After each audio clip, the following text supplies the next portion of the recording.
Bueno, pues muchas gracias a todos por venir esta tarde aquí a compartir este espacio con nosotros. Yo voy a intentar ser bastante breve porque yo creo que se han dicho ya cosas muy interesantes en base al documento que venimos trabajando desde hace meses, ¿no? De que no ha sido una explosión momentánea, sino que es un trabajo que venimos realizando desde hace tiempo y en el que ha participado mucha gente de economistas frente a la crisis, algunos de los cuales están aquí sentados con nosotros, ¿no? Bueno, yo voy a empezar con una cita y lo siento por los que me hayáis oído esta mañana, pero me voy a repetir bastante.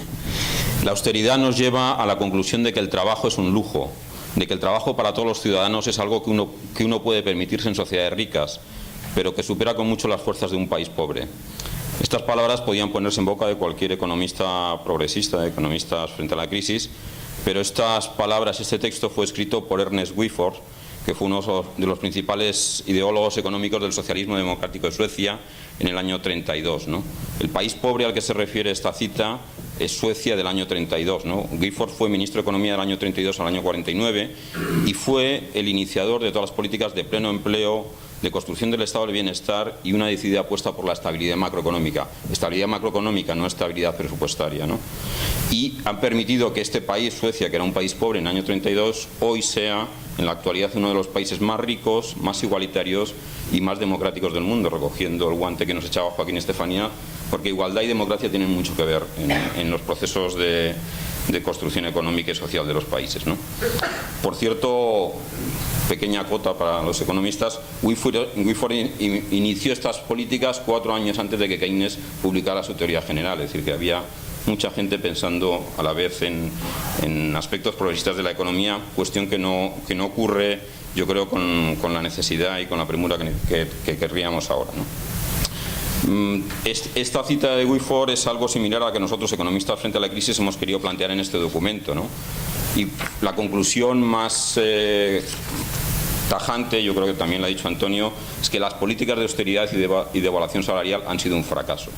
No solo no han conseguido corregir los principales desequilibrios macroeconómicos de la economía española, sino que han causado un innecesario dolor social y han incrementado las desigualdades.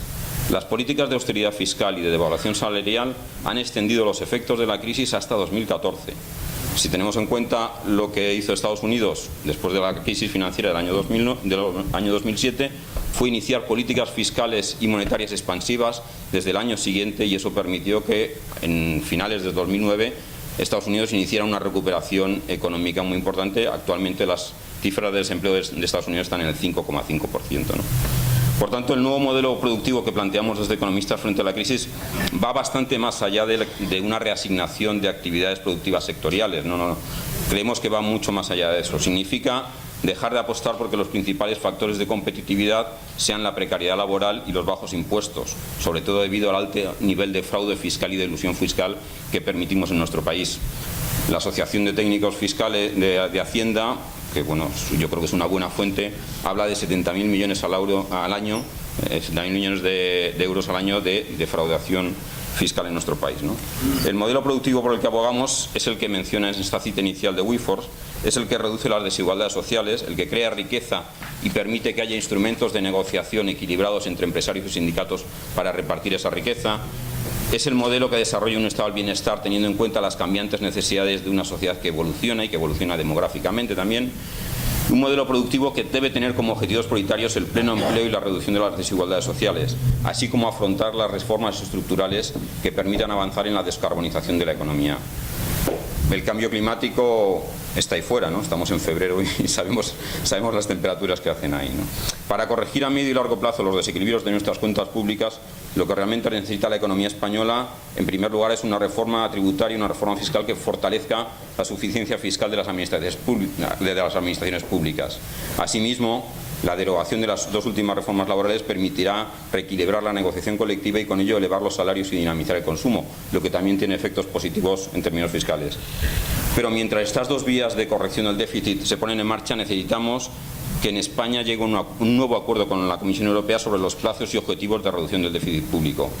Por ello creemos que es posible que un gobierno del cambio que pueda surgir de estas negociaciones que se acaban de iniciar entre el PSOE, Podemos, Izquierda Unida, debería acordar una nueva senda de reducción del déficit público que tenga como prioridad la creación de empleo de calidad y que se acomode a la evolución del crecimiento y no al contrario.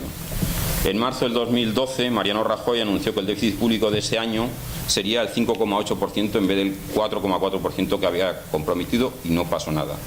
Luego es el déficit público que alcanzó ese año el 7,1% sin considerar las ayudas a los bancos, y no pasó nada. Se comprometió Mariano Rajoy a que el déficit público alcanzaría el 3% en 2013.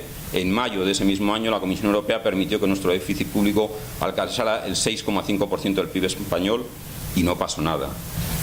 Este año, 2015, España va a volver a incumplir por octavo año consecutivo los objetivos de déficit público, y no ha pasado nada.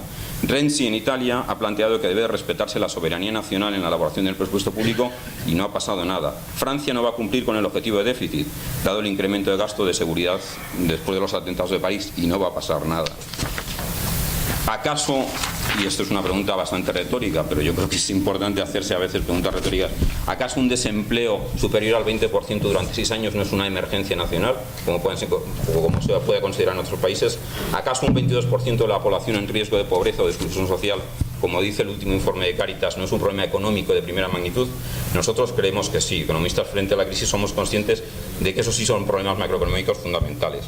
Por eso confiamos que, pese a las idas y las vueltas, a las propuestas y a las contrapropuestas, a los plantones y a los desplantes, sí consideramos que hay un espacio de acuerdo suficiente en materia económica para apostar por políticas que beneficien a la mayoría social, que impulsen la creación de empleo de calidad, que reduzcan las desigualdades sociales, que modernicen económica y socialmente nuestro país. Muchas gracias.